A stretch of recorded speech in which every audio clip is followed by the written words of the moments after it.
Bien, chicos. En la segunda gran cuenta de la balanza de pagos, vamos a tener acá a la cuenta financiera. ¿Qué registramos en la cuenta financiera? Vamos a registrar los dólares que entran o salen del Perú, por ejemplo, producto de la inversión extranjera directa. Esta inversión extranjera directa es una inversión destinada a crear una empresa, o sea, a crear una unidad productiva, como por ejemplo en su momento fue la llegada de Telefónica al Perú en la década de los 90. Esa empresa Telefónica es una empresa de España. Entonces este capital español llegó al Perú, ¿no? Obviamente compró, mal ejemplo Telefónica, porque Telefónica va acá en privatización. Voy a poner otra. Hace poco llegó de Brasil, ¿no?, una empresa cervecera llamado Ambev, ¿no? Ambev. Y comenzó acá a producir una cerveza de nombre Brahma. Esta cerveza Brahma, en su publicidad salía del famoso lúpulo, ¿no? El famoso que no pasaba. Entonces, esa inversión extranjera que vino de Brasil para crear una empresa productora de cerveza en el Perú, Ambev, con su marca de cerveza Brahma, al final se tuvo que retirar porque esta cerveza no pegó en el mercado nacional, ¿verdad? Ah, muy bien, profesor. Entonces, esa es una inversión extranjera directa, ¿no?, para crear una empresa, una fábrica. Pero también esa inversión extranjera directa puede estar destinado a la bolsa de valores, o sea que también estaría en la compra de acciones. Recuerda que las acciones son títulos valores que representan propiedad. Pero en este caso, cuando decimos que se está destinando dinero para comprar acciones, ¿verdad?, acá tiene que haber un porcentaje mínimo de acciones que se debe comprar de una empresa. Entonces lo vamos a poner acá. Entonces acá se habla que mínimo es el 20%. 20% de las acciones. Aquí no hay una intención de hacer la compra de acciones con la intención de revenderlas. Porque si es inversionista comprar acciones con la intención de revenderlas en el breve plazo posible, eso tendría que estar registrado en una inversión especulativa. Este no es el caso. Acá compra acciones, pero no con la intención de revenderla, sino con la intención de quedarse, con la intención de también tomar decisiones con la empresa a la cual está comprando dichas acciones.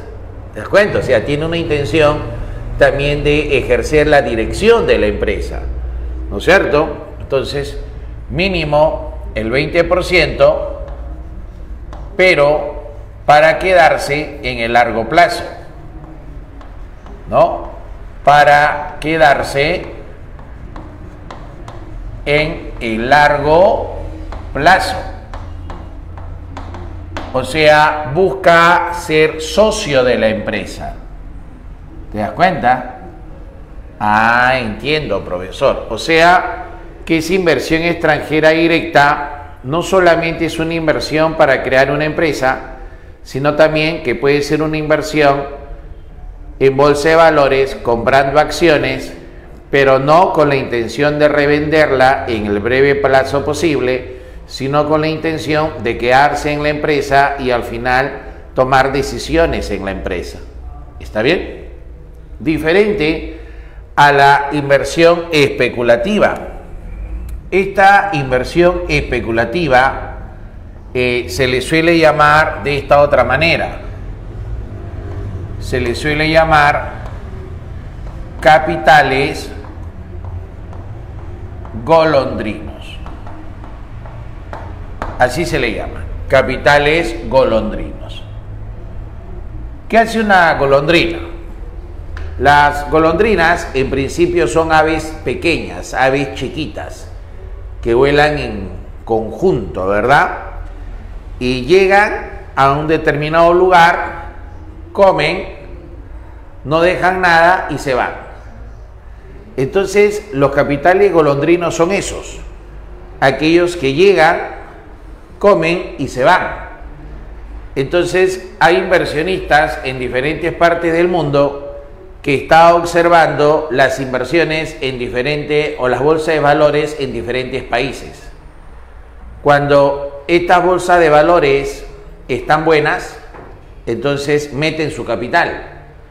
Pero ellos no meten el capital grueso, porque si meten en grandes montos, eso está sujeto al pago de tributos. Entonces, ¿qué hacen ellos?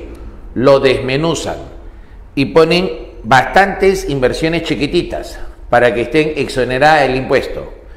Llegan al país en bolsa de valores, compran acciones, esperan horas o unos días donde el precio de esas acciones suba y ahí aprovechan y lo venden y regresa su dinero. Eso es un capital golondrino. Ese llamado capital golondrino es un capital netamente especulativo, ¿verdad? Entonces acá vamos a poner que es la compra de acciones, obviamente en bolsa de valores, para luego revenderlo a las horas o días, obviamente a un precio superior al cual lo compró. Entonces, ese inversionista extranjero ¿está o no está ganando plata? Está ganando, ¿verdad? Especula. O sea, hay gente que mueve su dinero en el mundo de esa manera, a nivel mundial. Entonces tienes que comenzar pues a acumular tu dinero para que puedas invertir en bolsa de valores en grandes montos. Bastante interesante, ¿verdad? Para eso tú tienes que ser un especialista en mercado de capitales. Si eres un especialista en mercado de capitales y juntas dinero, puedes hacerlo. ¿Está bien? Luego viene la privatización. ¿Qué cosa es la privatización? La privatización se presenta cuando el capital privado compra empresa estatal. Compra empresa estatal. Entonces, esa empresa estatal obviamente dejaría de ser estatal para convertirse en una empresa privada. Por ejemplo, pasó con esta famosa CPT. CPT, profesor, ¿qué cosa era la CPT? La CPT es, o era, ¿no?, la compañía peruana de teléfonos. ¿Estamos bien? La CPT es la compañía peruana de teléfonos. Esta fue vendida a capital español y hoy en día su nombre es Telefónica, ¿no? O algunos pues le llaman Robofónica, ¿no? Ahí está. Entonces, antes esta era una empresa estatal. Recuerdo, esta empresa era recontra ineficiente, más mala que pegarle a la abuelita, malísima. Y esta empresa, obviamente Telefónica, empresa española, es una empresa privada. ¿Te das cuenta? Entonces, al ser vendida esta empresa peruana, el Estado peruano obtuvo un dinero producto de su venta. Ese dinero que obtuvo producto de su venta, privatización, dentro de la llamada cuenta financiera.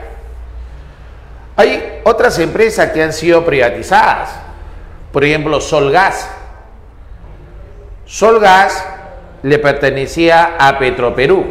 Solgas era una empresa estatal. Solgas tenía 2 millones de dólares de utilidades al año. 2 millones, o sea, era una empresa que generaba ingresos. Solgas, aparte de tener una utilidad anual de 2 millones de dólares, Solgas valía 8 millones de dólares. Ese era el valor de su patrimonio, 8 millones. Solgas fue vendida a los chilenos. ¿Sabes cuánto pagaron los chilenos por Solgas? Los chilenos pagaron por Solgas 7.5 millones de dólares. Entonces el Estado peruano de ese entonces, gobierno de Fujimori, obtuvo 7 millones y medio de dólares por la venta de Solgas. Los chilenos la trabajaron por 4 años. En 4 años ellos recuperaron su inversión. Recuperaron los 7.5 millones de dólares con creces, ¿no? Medio millón más todavía. Luego los chilenos se la vendieron al monstruo español Repsol. Repsol es una empresa española, actual dueña de Solgas. ¿Sabes cuánto le pagó Repsol a los chilenos? 80 millones de dólares. 80 millones de dólares. Y nosotros, los dueños originales, solo recibimos 7.5 millones. Imagínense. Si quiere hacer negocio, busque a los peruanos, ¿verdad? Luego, también está la llamada amortización. ¿Qué viene a ser la amortización? La amortización significa pagar parte del principal de deuda. Pagar parte del principal de deuda. Eso significa amortizar. Pagar parte del principal de deuda. Acá no está registrada los intereses de deuda. Ojo, eso de los intereses de deuda lo vimos el día de ayer. El día de ayer nosotros vimos una balanza llamada la balanza en cuenta corriente. ¿Recuerdan? Esa balanza en cuenta corriente registraba la balanza comercial, la balanza de servicios, renta de factores y transferencias. Es en esta de acá, en la renta de factores, donde se registran los salarios, intereses y utilidades. Entonces el pago de los intereses va en renta de factores, pero el pago de parte del principal de deuda va en lo que se llama la amortización, que está dentro de la llamada cuenta financiera. ¿Está bien? Vamos a poner acá un caso, ¿ya? Vamos a poner ahí un caso. Ahí está. Vamos a poner ahí un pequeño casito. A ver, vamos a imaginar que haya una deuda pequeña, ¿ya? De 10.000 soles. Ahí está. Que él amortiza 1.000 soles. Y paga unos intereses también de 1.000 soles. La suma de la amortización con los intereses tiene un nombre: servicio de deuda. ¿Cuánto estaría pagando el servicio de deuda? En este caso, 2.000 soles. Entonces llega a fin de mes y la persona paga 2.000 soles de servicio de deuda. Si su deuda es 10.000 soles y él ha pagado un servicio de deuda de 2.000 soles, entonces, ¿cuánto debe ahora?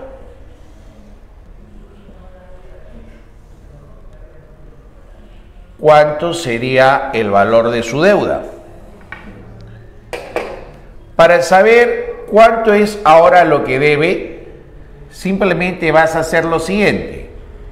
A esa deuda, que es 10.000 soles, le tienes que restar la llamada amortización. O sea, sería 10.000 menos 1.000. 10.000 menos 1.000, estarías hablando de 9.000 soles. Esa sería su nueva deuda. Profesor, pero si pagó 2.000, lo que pasa es que también está pagando intereses. Los intereses es la ganancia del que te prestó plata, ¿verdad? Por eso es que no le puedes restar a la deuda los 1.000. Solo le restas los 1.000 de amortización, ya que esta amortización es pagar parte del principal de deuda. ¿Estamos bien hasta ahí? Muy bien. Ahora, la compra de bonos. Chévere, muchachos. La compra de bonos. Los bonos es un documento que va a representar deuda. Pero representa deuda ¿para quién? Representa deuda para el emisor. O sea, aquel que dice vendo bonos, el que dice vende bonos, él es el que está pidiendo prestado. Pero el que compra bonos es el que está prestando la plata. Por ejemplo, puede pasar, voy a poner el caso de la Universidad San Martín de Porres. La Universidad San Martín de Porres, más o menos en el año 2002-2003, realizó la venta de bonos. Realizó una venta de bonos por un monto más o menos de 70 millones de dólares. Entonces, cuando la Universidad San Martín hizo esa venta de bonos, ¿qué es lo que realmente estaba diciendo? Está pidiendo un préstamo. Eso es lo que realmente está haciendo. Está pidiendo un préstamo. Entonces, esta Universidad San Martín, que está vendiendo bonos, ¿verdad?, por 70 millones de dólares, alguien lo está comprando. Por ejemplo, podrían ser que lo compren inversionistas extranjeros. Entonces, estos inversionistas extranjeros, que son los que estarían comprando esos bonos, son aquellos que estarían haciendo el desembolso de ese dinero. Entonces, esta compra de bonos iría acá, ¿no?, registrado dentro de la cuenta financiera. Fácil, ¿verdad? Fácil, no creo que hasta ahí se hayan complicado. Los desembolsos. Los desembolsos son los préstamos. Son los préstamos que recibe el gobierno. Préstamos que recibe el gobierno. ¿Estamos bien? O sea que el gobierno también se endeuda. Sí, el gobierno también se endeuda. Continuamente los países se van endeudando. Entonces los chicos preguntan, ¿no? Pero, profesor Aníbal, ¿por qué nos endeudamos si nosotros tenemos reserva internacional? Claro, pero esa reserva lo maneja el BCR, ¿no es cierto? El gobierno central, como no puede prestarse del BCR, tiene que prestarse del extranjero. y entonces aumentan nuestras deudas. ¿Sí? Muy bien. Cuenta financiera. Hay una tercera cuenta llamada el financiamiento excepcional, ¿no? O sea, su nombre lo indica, ¿no? Es una excepción. Tenemos acá primero a la condonación de la deuda. La condonación de deuda es el perdón de deuda. Es el perdón de deuda. Pero en realidad, cuando te perdonan la deuda, no te perdonan el principal. No perdonan el principal de deuda. Lo que hacen cuando dicen te vamos a perdonar la deuda es simplemente perdón de los intereses, ¿no? Perdón de los intereses de deuda.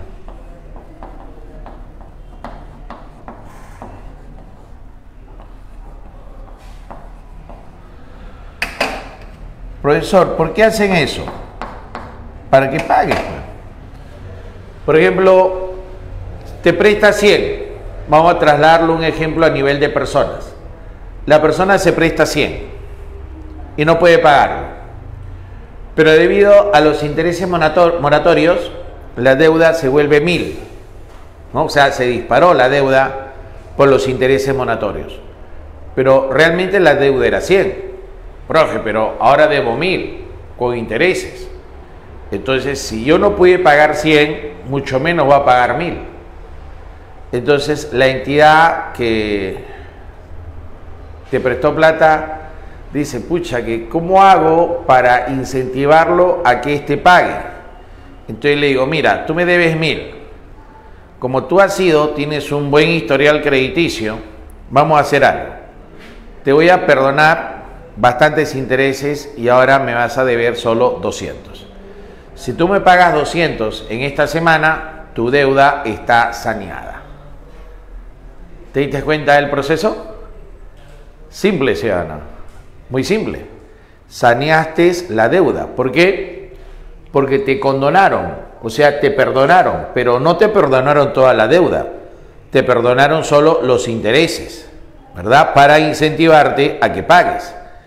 Y aún así pagando, estás pagando más de lo que te prestaron, pero no todo el monto que tu deuda creció, ¿no? Por ejemplo, el Fondo Monetario Internacional, cuando ve un país pobre que atraviesa un desastre natural, también condona su deuda, pero condona solamente los intereses de deuda, nada más. ¿Te das cuenta? El siguiente rubro que va en la cuenta de financiamiento excepcional es la llamada refinanciación. ¿En qué consiste esta refinanciación? Podríamos decir que la refinanciación podría entenderse como el préstamo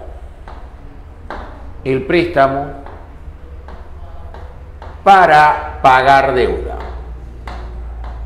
El préstamo para poder pagar deuda, ¿no? ¿Cómo es eso, profesor, de un préstamo para pagar deuda? Por ejemplo, vamos a llevarlo a personas. Esta persona debe 10. Pero dice, ¿sabes qué? Yo te debo 10, pero no te puedo pagar hoy día porque no tengo los 10. Muy bien. No me vas a poder pagar. Ya, bacán, no me puedes pagar. Entonces, ¿qué voy a hacer yo? Yo te voy a prestar 10. Te voy a prestar 10. Pero ese 10 que te presto es para que tú me pagues. Tú me pagas esos 10. Por lo tanto, esta deuda está cancelada, ciudadano, porque ya me lo pagaste.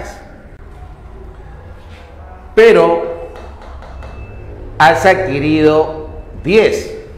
entonces ahora hay una nueva deuda de 10, la cual me la tienes que pagar en un plazo de, digamos, 2 meses,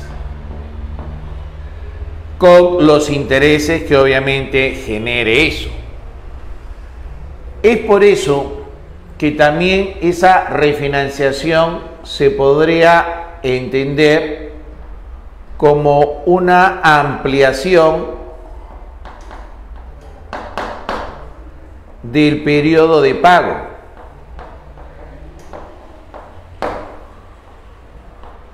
Pero obviamente, al obtener una ampliación del periodo de pago, eso también genera que la deuda se incremente porque hay que pagar los intereses que correspondan. ¿Se entendió, muchachos? Sí, profesor. Muy bien, chicos. Ustedes mismos son. Tómenle su fotazo respectiva.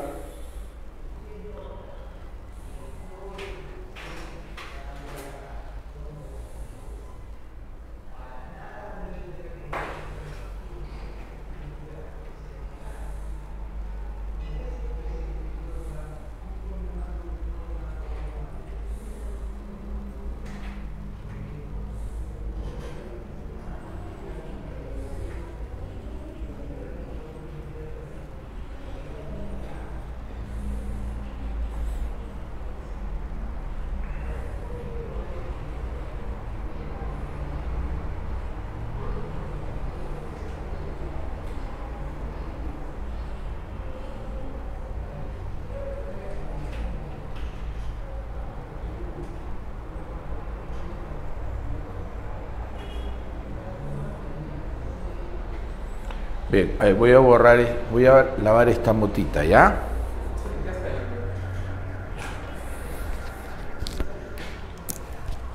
No hay agua, ¿no? ¿No hay agua?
examen? Sí.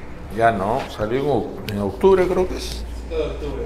Primero, Y también actitudinal va a haber. Ah, sí, sí, sí, sí. De casos y de cómo, según tu carrera que postulas, actuarías. Algo se está diciendo. Bueno, vamos a ver qué preguntarían. Ahora sí. ¿Puedo prender el micrófono, profesor? Ya. Listo. Bien, chicos, vayamos a ver este cuadrito. En este cuadrito vamos a poner acá que el crédito, o sea, el ingreso de dólares, supera al débito, que es la salida de dólares. Si nosotros tenemos que la balanza de pagos al final va a ser una resta de los dólares que entran menos los dólares que salen, ¿no? Si la balanza de pagos es así, si es una resta de los dólares que entran menos los dólares que salen, y tenemos esto, entonces vamos a tener que la balanza de pagos acá va a resultar siendo mayor a cero. Entonces esa balanza de pagos va a tener un superávit. Vayamos a verlo por acá para entenderlo.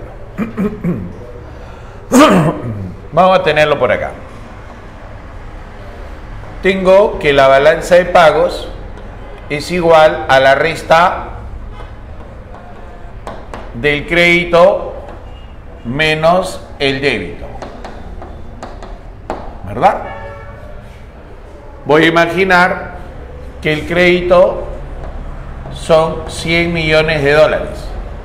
Es decir, han entrado al Perú 100 millones de dólares.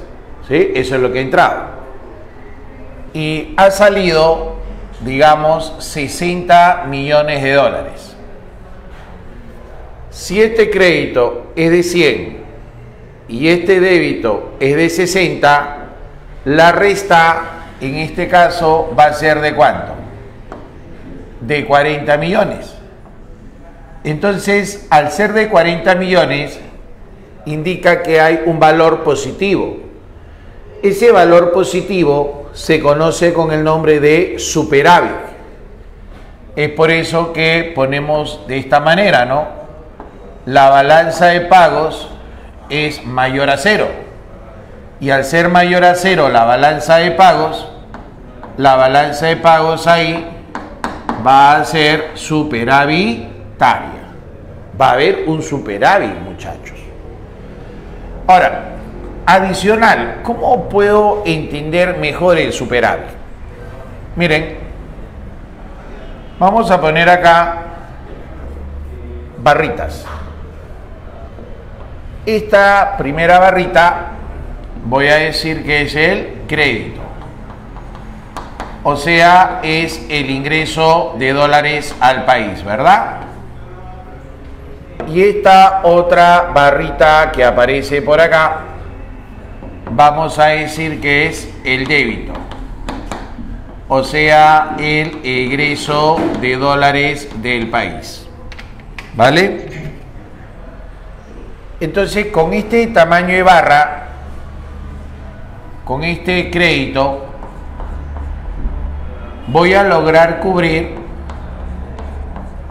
todo este débito. ¿Sí o no?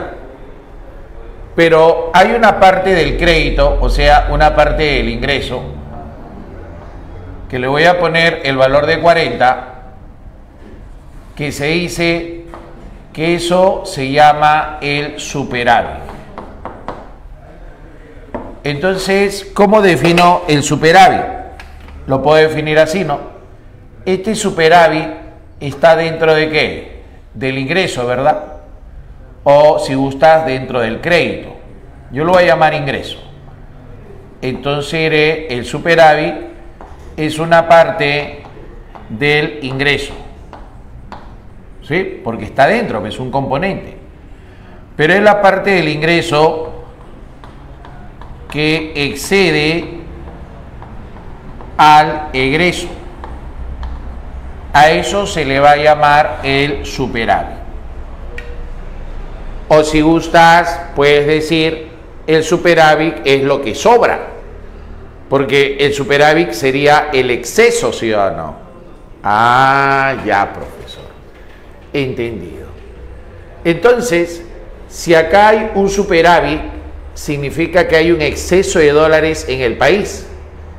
Y si hay un exceso de dólares en el país, ¿eso hacia dónde va a presionar con respecto al tipo de cambio? Siempre cuando haya mucho de algo, su precio tiene que caer. Por ejemplo, cuando en el mercado hay mucha fresa. Si en el mercado hay mucha fresa, si en el mercado hay una abundancia de fresa, entonces el precio de la fresa se va a ir al suelo, va a caer, la fresa va a ser más barata, ¿verdad? Si en el mercado hay mucho pescado, esa abundancia de pescado hará pues que el precio del pescado se reduzca, que el precio del pescado baje. ¿No es cierto? Profesor, entonces acá el precio del dólar tendría que bajar. Sí. ¿Y qué haría el BCR? Si el BCR detecta que la balanza de pagos es superavitaria y por lo tanto eso presionaría a que el tipo de cambio se reduzca, ¿qué tendría que hacer el Banco Central de Reserva? La respuesta es que va a depender. Va a depender del tipo de cambio que se tenga. Si, por ejemplo, el país tiene un tipo de cambio de flotación limpia, en un tipo de cambio de flotación limpia, el BCR no se mete. En un tipo de cambio de flotación limpia, se deja que el mercado regule solo. Así que el BCR simplemente sería un observador. Nada más, así que el tipo de cambio bajaría, pues, porque el BCR no se mete. Pero si estuviéramos bajo el contexto de un tipo de cambio fijo, vamos a ponerlo acá. Si fuera un tipo de cambio fijo, ahí la cosa es diferente. ¿Por qué, profesor? Porque si estamos bajo el contexto de un tipo de cambio fijo, el tipo de cambio fijo es cuando la autoridad monetaria lo determina. Entonces acá diría, este tipo de cambio fijo es determinado por la autoridad monetaria. Determinado por la autoridad monetaria. ¿No? La autoridad monetaria es el Banco Central. Cada país tiene su propia autoridad monetaria, llamado Banco Central. En el caso peruano será BCRP. ¿Por qué BCRP? Perú, Banco Central de Reserva Peruano. Si ponemos el de Ecuador, Banco Central Banco Central Ecuatoriano. ¿Se dan cuenta? Allá. Entonces, profesor Aníbal, si acá es determinado por la autoridad monetaria, entonces el BCR siempre debe mantenerlo en la esencia donde está, ¿no? O sea, el Banco Central de Reserva no puede permitir que el mercado lo suba o lo baje. No puede permitir. El BCR tiene que automáticamente intervenir para poder esterilizar el mercado. Lo esteriliza. ¿Cómo? Por ejemplo, imaginemos que por alguna razón aumenta la oferta de dólares en el Perú. Imaginemos pues que haya 100 millones de dólares más en el país. 100 millones, ¿ah? Entonces, esa presión, esos 100 millones de dólares más que hay en la economía, presionaría a que el tipo de cambio se reduzca. Presionaría a que el tipo de cambio baje. El BCR definitivamente no lo podría permitir. Y el BCR automáticamente tendría que intervenir para esterilizar el tipo de cambio.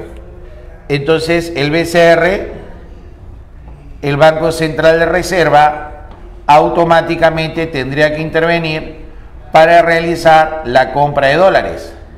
¿Y cuántos dólares tendría que comprar? Exactamente lo mismo, 100 millones de dólares para poder esterilizar el mercado. Al comprar esos 100 millones, presiona a que el tipo de cambio suba. Si tú observas acá, ambos tipos de cambio tienen sentido contrario, pero como se está haciendo en la misma magnitud, esas fuerzas se neutralizan, y al neutralizarse el tipo de cambio se mantendría igualito. ¿Está bien?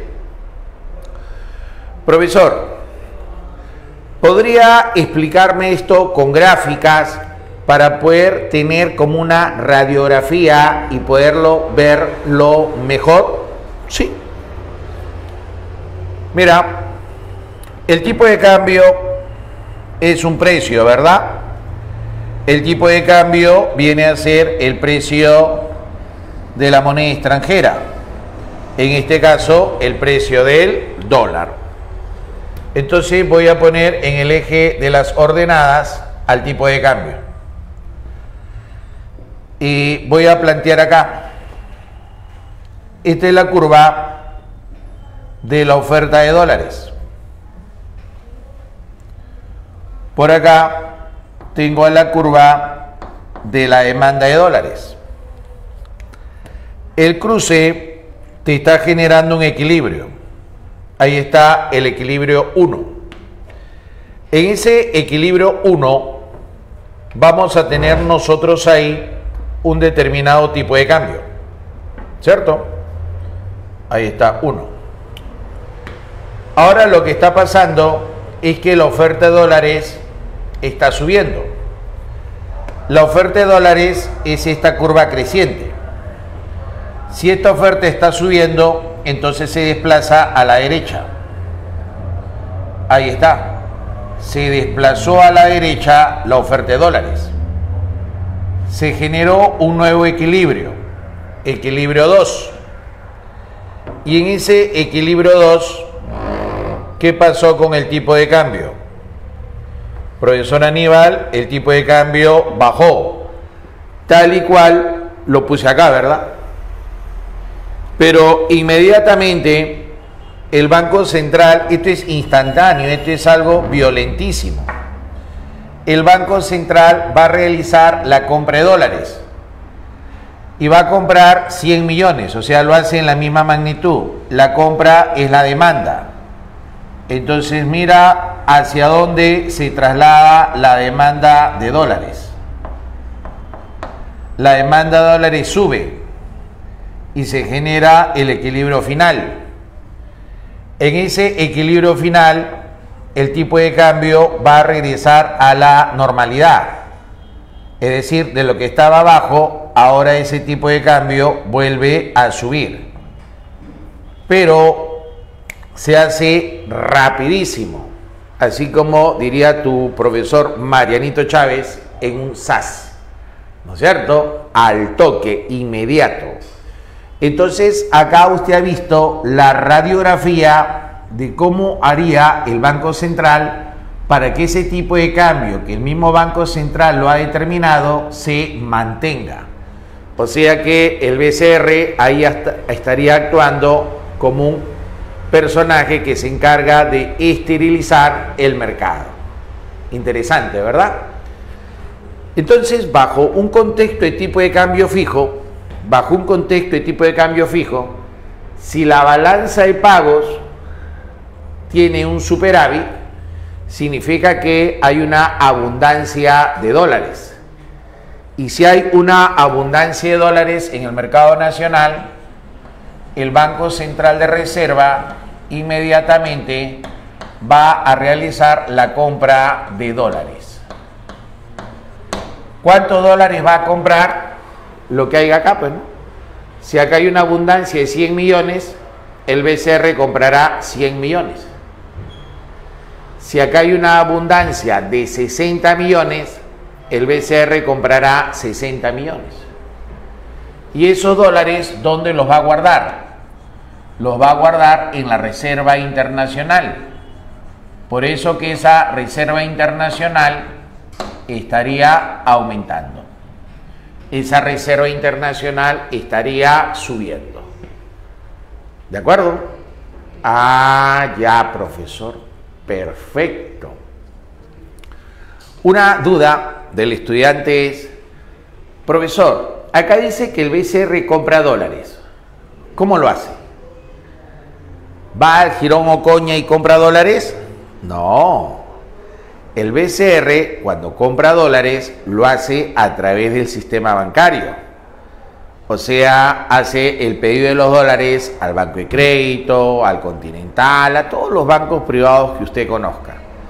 Entonces, a través de los bancos privados, el BCR absorbe todos esos dólares. Y todos esos dólares los guarda en la reserva internacional. ¿Verdad? Ah, ya, profesor. Pero, profesor, usted ha explicado bajo el contexto del tipo de cambio fijo. Y también nos dijo que si el tipo de cambio fuera de flotación limpia, el BCR no se metería, ¿verdad? No intervendría, porque si estamos bajo un contexto de flotación limpia, es el mercado quien determina el tipo de cambio. Es el mercado, más no el BCR. ¿Se da cuenta?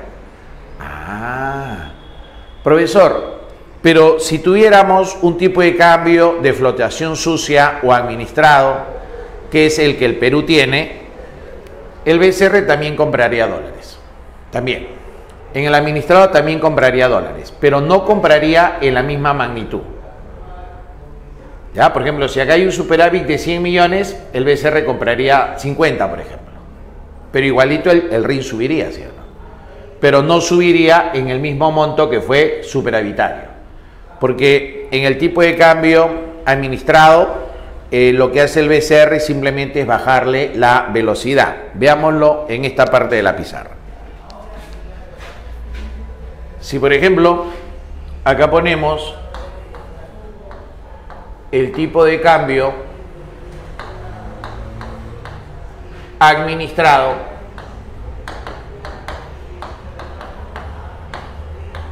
tipo de cambio administrado, también llamado flotación sucia, ¿verdad? Tipo de cambio administrado o flotación sucia, que es el tipo de cambio que tiene el Perú. En este caso, el tipo de cambio lo determina el mercado. ¿Ya? Vamos a escribirlo. Esto de acá es determinado por el mercado con participación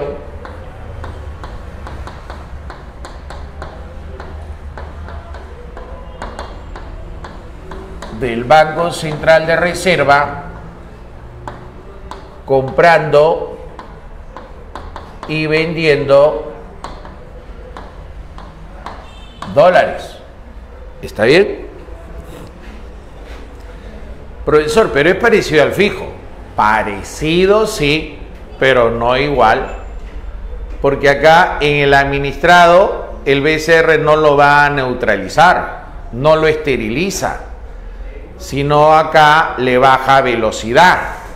Por ejemplo, si en el mercado por alguna razón aumenta la oferta de dólares, digamos en 100 millones, eso va a presionar a que el tipo de cambio baje, ¿sí o no?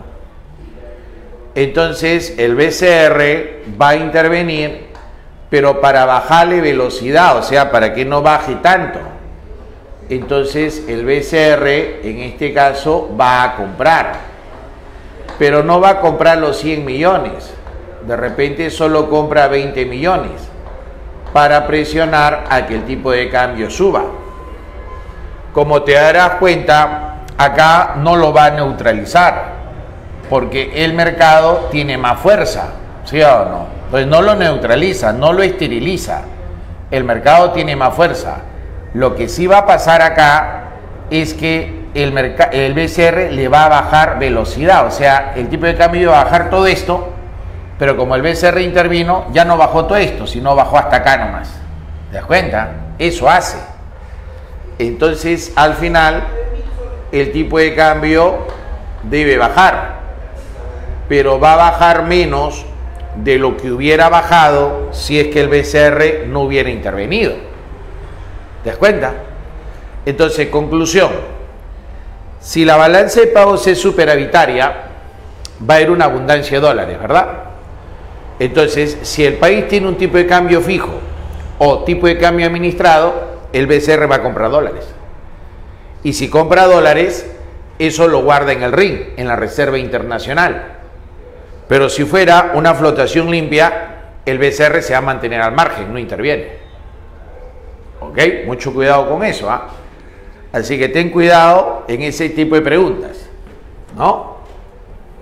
Vuelvo acá. Si la balanza de pagos es superavitaria en 100 millones y está bajo el contexto de un tipo de cambio fijo, el RIN va a subir exactamente en 100 millones, porque el BCR lo va a comprar todos.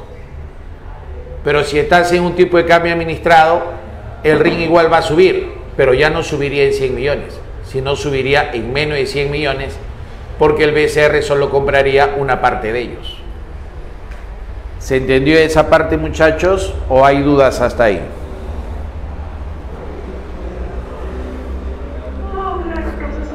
Perfecto. Ahora, profesor, ¿y qué pasaría si el crédito resulta siendo igual al débito? Si el crédito es igual al débito, como la balanza de pagos es una resta de estos dos componentes, la balanza de pagos sería igual a 0, ¿sí o no? Y si es igual a 0, entonces se registraría un equilibrio. Por lo tanto, el BCR no haría nada, pues, ¿no? El Banco Central de Reserva no hace nada. No hay necesidad de comprar, no hay necesidad de vender, y eso haría que la Reserva Internacional se mantenga constante, inalterable. En el último caso, tengo que el débito supera al crédito, el débito mayor al crédito. Entonces, acá sí hay un problema, ¿sí o no? Porque eso va a hacer que la balanza de pagos resulte siendo negativa. Y al ser negativa, va a existir un déficit, es decir, un faltante.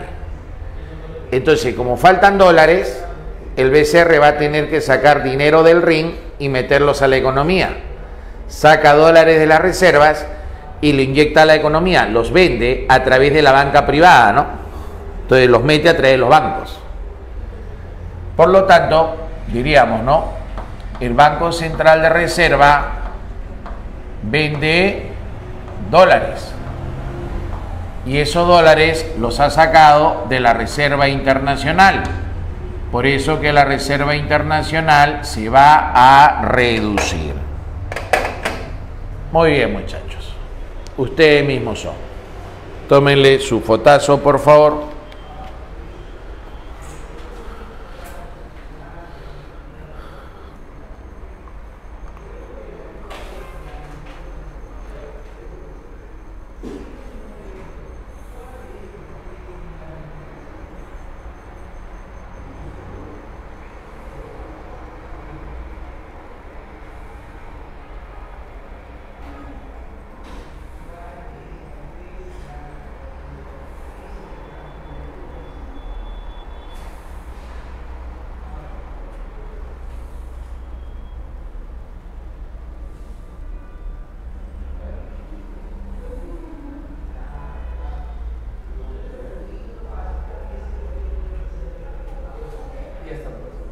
Chévere.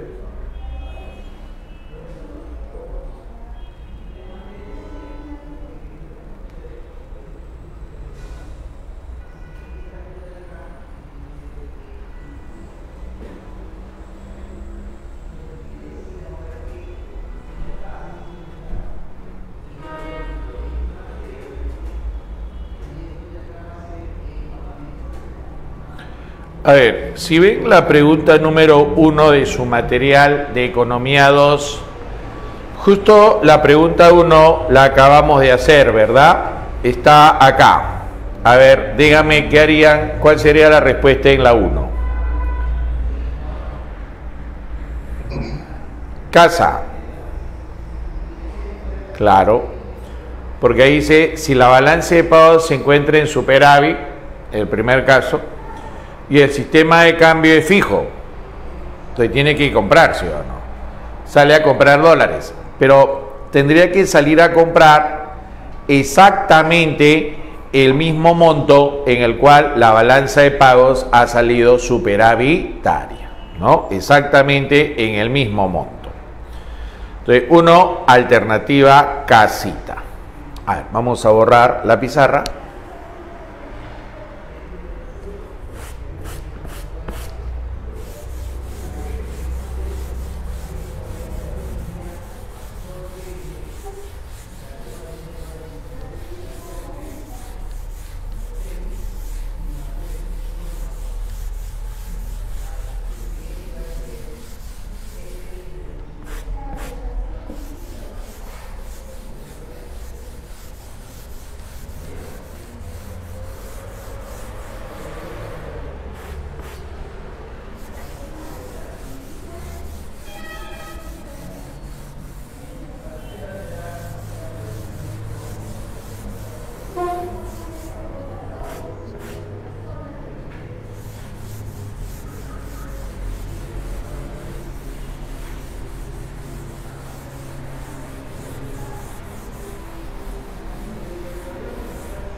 A ver, vamos a leer la 2.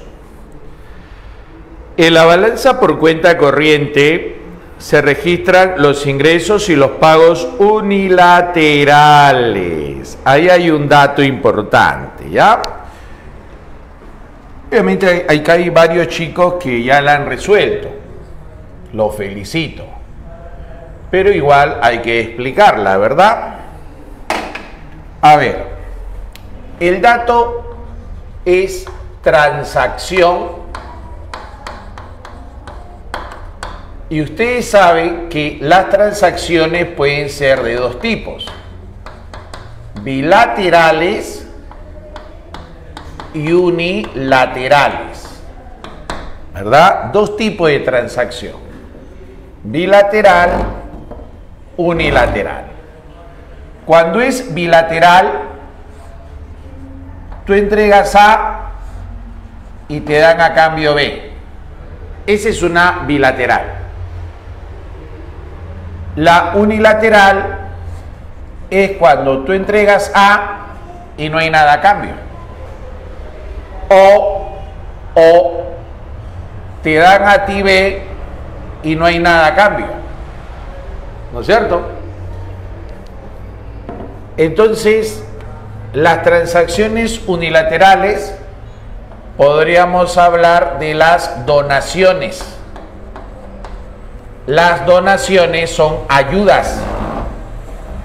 Por ejemplo, cuando hay un desastre natural en algún país, muchas personas alrededor del mundo dan un dinero, entregan ahí una donación para ayudar a las personas que lo necesitan, ¿verdad?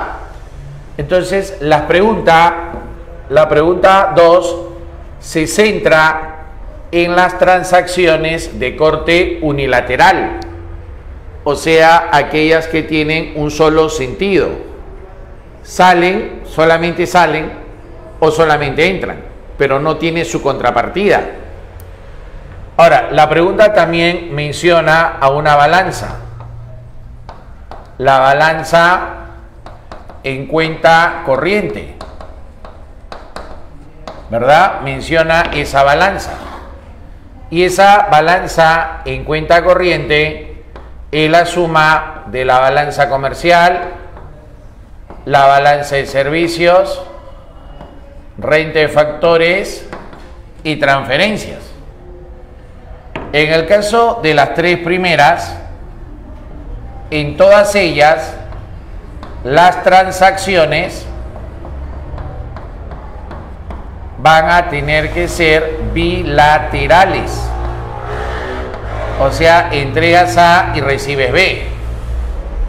En cambio, en esta última, las transacciones van a ser unilaterales. Entonces, hasta ahí nomás. Si de dato en la pregunta aparece balance en cuenta corriente y transacciones unilaterales, entonces, ¿a dónde nos está direccionando la pregunta? Nos está direccionando a la balanza de transferencias, ¿verdad? Transferencias. Ahí nos está direccionando. Bien, creo que ya está la respuesta o todavía. Clave Ecuador, ¿verdad? Clave Ecuador. ¿Estamos bien? Perfecto.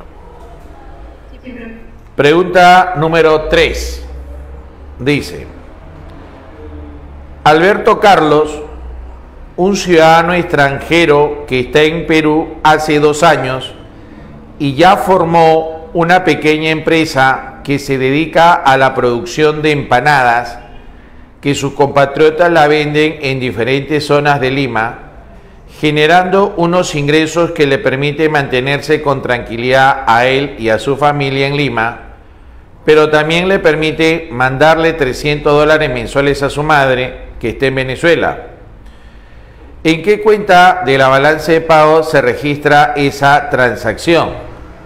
Entonces, lo que está haciendo este joven al mandarle dinero a su señora madre en Venezuela es lo que se conoce como una remesa familiar. El término remesa es el movimiento de dinero de un lugar a otro. Y cuando se habla de una remesa familiar, involucra que es la propia familia quien está mandando dinero a su propia familia. Y ese movimiento tiene una sola dirección, ¿verdad? Una sola dirección. O sea, llega a esta señora en Venezuela, que es la mamá, y la mamá le dará pues las gracias a su hijo, ¿no? Pero no le da nada a cambio. Entonces, estas remesas familiares son transacciones unilaterales.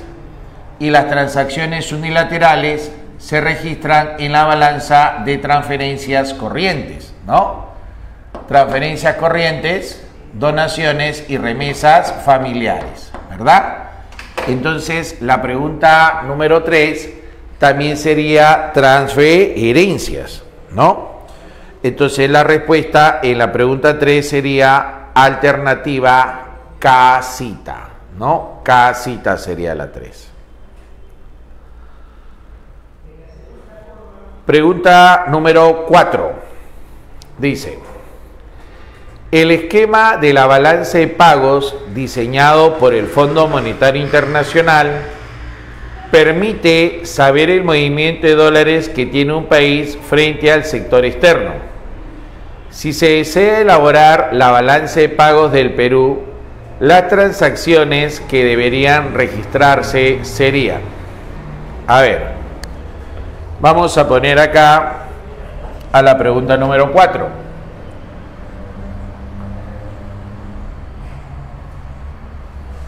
Recuerda que la esencia de la balanza de pagos es registrar los dólares que entran y salen del país, ¿no?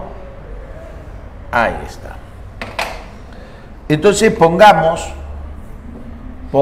acá esos dólares que están entrando y saliendo del país.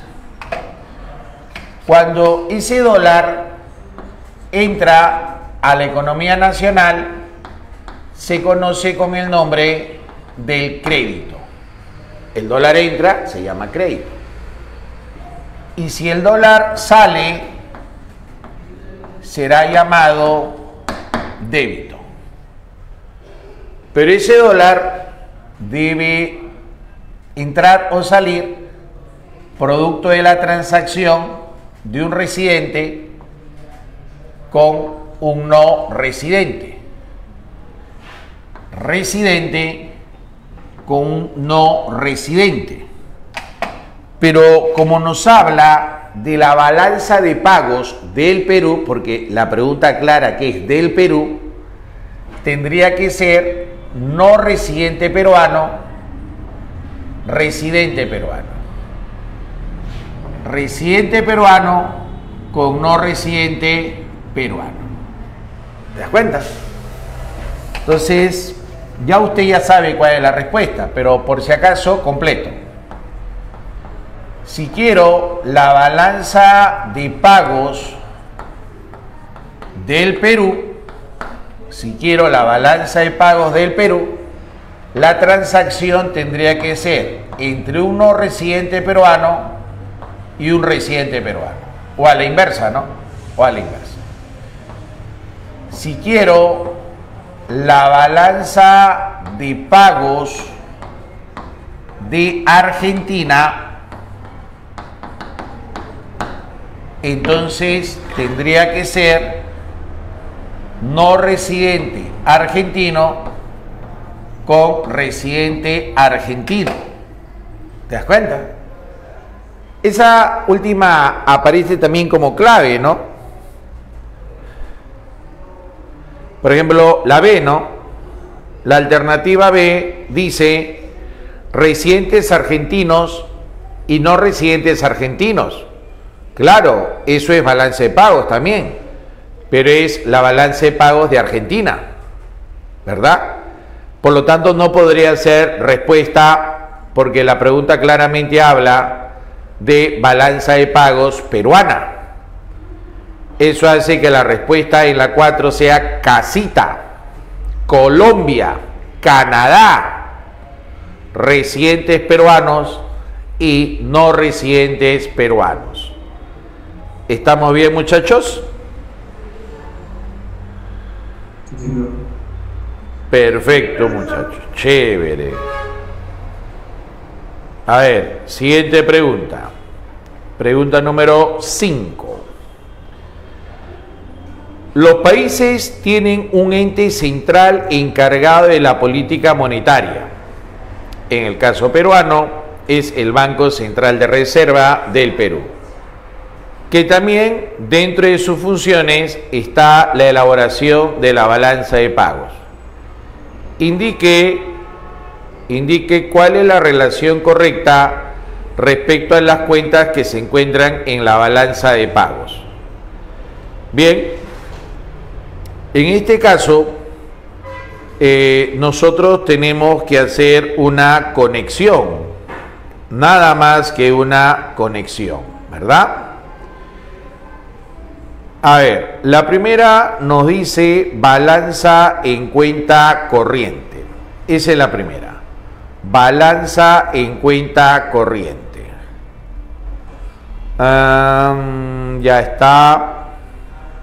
Ya la vi. Vamos a hacerlo en la pizarrita. Pregunta número 5.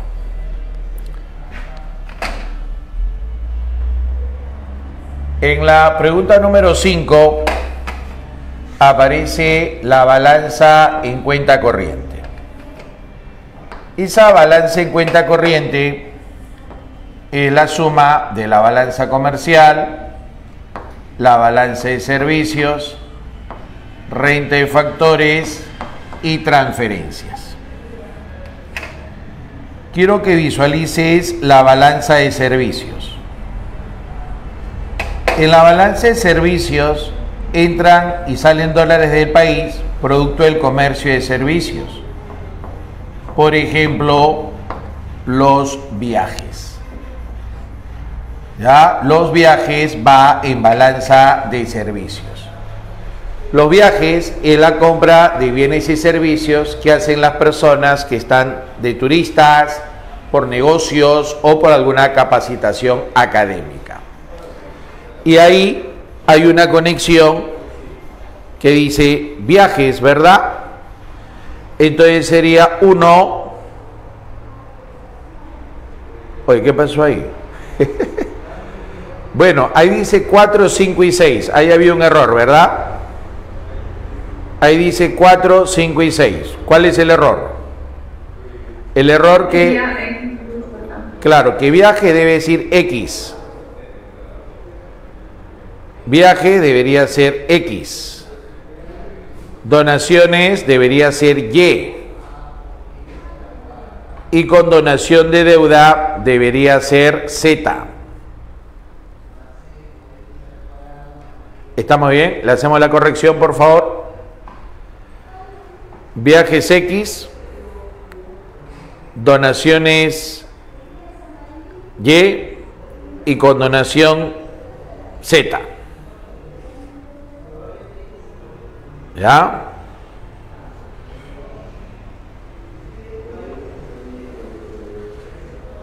¿Está bien? Bien. Ahora, viendo las otras balanzas,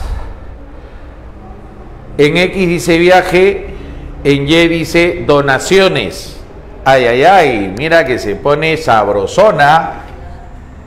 Esta de acá, la balanza de transferencias, que son movimientos unilaterales. ¿Qué dice? Donaciones. Acá también van las remesas familiares. ¿Está bien? Entonces, profesor, acá ya tengo una duda, porque la balanza en cuenta corriente lo puede enganchar con viajes y también lo puede enganchar con donaciones, profesor. O sea que esa proposición 1 la puede enganchar con X, pero también la puede enganchar con Y. ¿Cierto? O sea, puede ser 1X o 1Y. Ay, ay, ay. Vamos a ver, todavía estamos viendo, ¿no? O sea, puede ser 1X o puede ser 1Y. Las dos son válidas hasta el momento. A ver, vamos con la proposición 2. La proposición 2 es financiamiento excepcional. El financiamiento excepcional, eso va en el rubro de condonación de deuda. El financiamiento excepcional, recuerda, registra condonación de deuda y también registra la refinanciación. ¿Ya? Financiamiento excepcional es condonación de deuda y refinanciación. Acá lo ponemos. Financiamiento excepcional. ¿No? Esa era la cuenta 3, ¿recuerdas? Registra la condonación de deuda y la refinanciación. Ahí está. Entonces, con esa no hay duda, ¿no? Con esa le enganchamos al toque. Financiamiento excepcional con condonación de deuda, que es la Z. O sea, 2 va con Z. A ver. 2 va con Z. 2 va con Z. Muy bien. Y la 3 que dice balanza de los invisibles. La balanza de los invisibles es la balanza de servicios. Balanza de servicios o balanza de los invisibles. Entonces ya le enganché. La balanza de los invisibles va exclusivamente con viajes. Entonces, viajes es X, ¿verdad? 3 va con X. Entonces 3 va con X, lo cual ya nos despierta o nos resuelve la duda de con quién debe ir enganchado la proposición 1, ¿verdad? La proposición 1 no debe estar enganchada con X, sino con Y. Entonces esta de acá sería la respuesta correcta. ¿Estamos bien? 1Y, 2Z y 3X. Entonces la respuesta será Barcelona, ¿verdad? 1X, 1Y, 2Z y 3X. Pregunta número 6. Dice, según el BCR, la inversión extranjera directa llegó a 8.892 millones de dólares en el año 2019, lo cual representa un incremento del 37.05% en comparación con lo registrado en el año 2018. El BCR además señaló que la mayor parte de estas inversiones se destinaron al sector servicios. Estas inversiones se registran en la balanza y las utilidades obtenidas en la balanza, ¿no?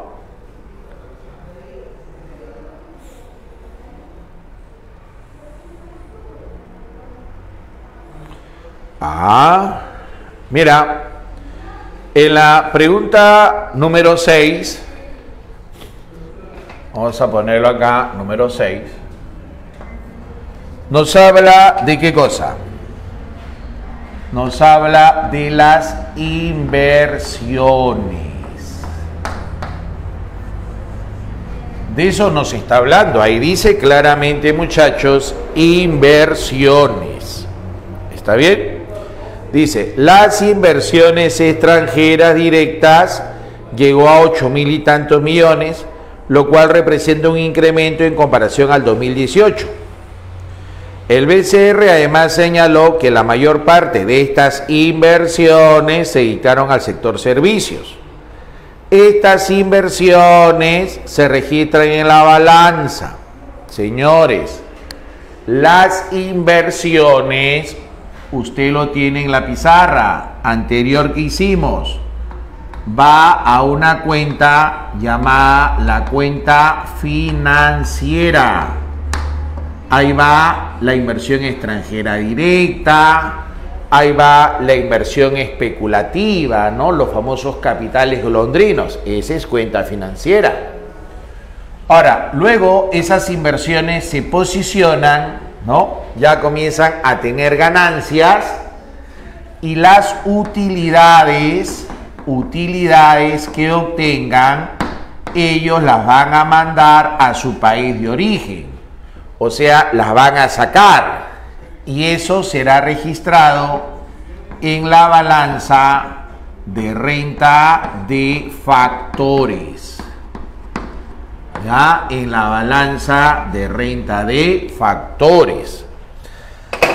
Dato adicional, como estas utilidades van a salir del país, esas utilidades se registrará como un débito. ¿Por qué débito? Porque van a salir del país, ya se las llevan pues a su país de origen. Y estas inversiones será registrado como un crédito porque es una inversión que está entrando al país. ¿De acuerdo, muchachos? Entonces, ¿cuál sería la respuesta en esa pregunta? La respuesta en esa pregunta sería la alternativa Dinamarca, ¿no es cierto? Bacán, ¿no? La 7 dice, un país sudamericano tiene una gran obligación financiera con sus acreedores internacionales. Para su presidente esta deuda es insostenible, ya que representa un 120% de su PBI, es bastante. Dice, con sus acreedores, principalmente tenedores de bonos, o sea, aquellos que le han comprado los bonos, ¿verdad? Dice, está negociando una solución. ¿Se acuerda seguir pagando los intereses? ¿No? Se acuerda seguir pagando los intereses, pero habrá un descuento del principal equivalente al 30%. Ya habrá un descuento del principal equivalente al 30%. Las cuentas donde se registran los beneficios de la negociación respectivamente son en las balanzas. Las cuentas donde se registrarán los beneficios de las negociaciones respectivamente son las... ¿No? Muy bien.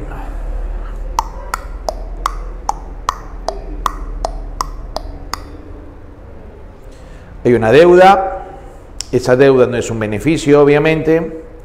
El beneficio está en la negociación, ¿verdad? Entonces dices, habrá un descuento del principal. El principal es amortización, ¿verdad? Deuda, ¿no? Entonces eso va en cuenta financiera. Y como se está negociando, ahí se está perdonando una deuda, entonces eso va en financiamiento excepcional. Entonces eso hace que la respuesta sea avioncito, ¿no? Cuenta financiera y financiamiento excepcional, ¿verdad? La última parte de la pregunta dice, ¿dónde se registran los beneficios de esa negociación, verdad? Entonces, los beneficios formará parte de la refinanciación de la deuda, ese es un beneficio, ¿no? Que es financiamiento excepcional, y también que la deuda se ha achicado, y esa deuda más chica irá pues en la famosa cuenta financiera. ¿De acuerdo, muchachos? A ver, le dicto las demás claves, ¿ya? A ver.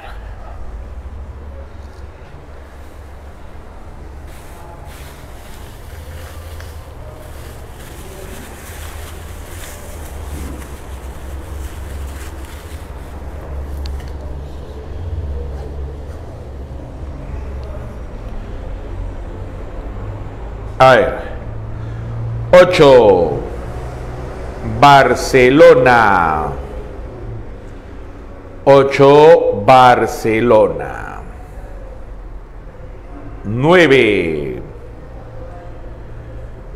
9. Colombia. 10. 10. Dinamarca. 11.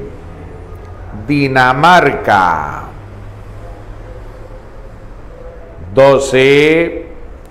Colombia. 12. Colombia.